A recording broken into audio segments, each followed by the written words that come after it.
Start. महोदय, यह भी विचार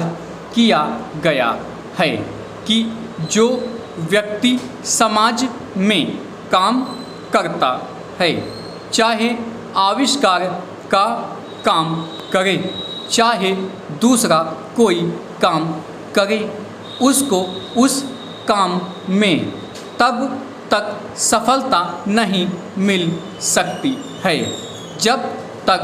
कि समाज का सहयोग या समाज ने जो परिश्रम किया है या कुछ आविष्कार किया है उसका उपयोग उसको प्राप्त ना हो, उसका उपयोग वह ना कर सके। इसलिए जब भी कोई व्यक्ति किसी वस्तु का आविष्कार करता है तो आविष्कार करने में न केवल उसका अपना परिश्रम रहता है, लेकिन साथ ही साथ समाज ने जो काम किया होता है, चाहे विज्ञान के क्षेत्र में या प्रौद्योगिकी के क्षेत्र में या किसी अन्य क्षेत्र में, उस सब से भी वह लाभान्वित होता है। इसलिए जब हम किसी आविष्कार के अधिकार की रक्षा करना चाहते हैं तो उसके साथ साथ यह भी विचार हमारे दिमाग में आता है, जिस व्यक्ति ने समाज की सहायता से आविष्कार किया है उस समाज को भी उसका फल अधिक से अधिक मिलना चाहिए। माननीय मंत्री जी ने भी कहा है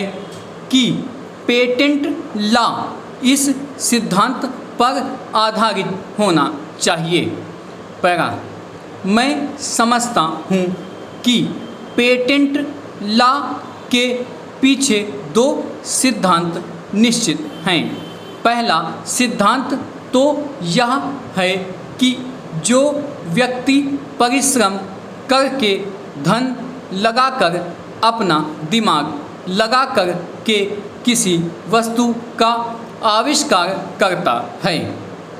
उसके तथा अपने परिवार के लोगों के अधिकारों की जहाँ रक्षा होनी चाहिए, उसके साथ ही साथ जैसा मैंने अभी कहा है, कोई व्यक्ति समाज में व्यर्थ में काम नहीं करता है, वरन पिछले समाज के लोगों ने जो काम किए होते हैं, चाहे विज्ञान के क्षेत्र में या प्रौद्योगिकी के क्षेत्र में या किसी अन्य क्षेत्र में,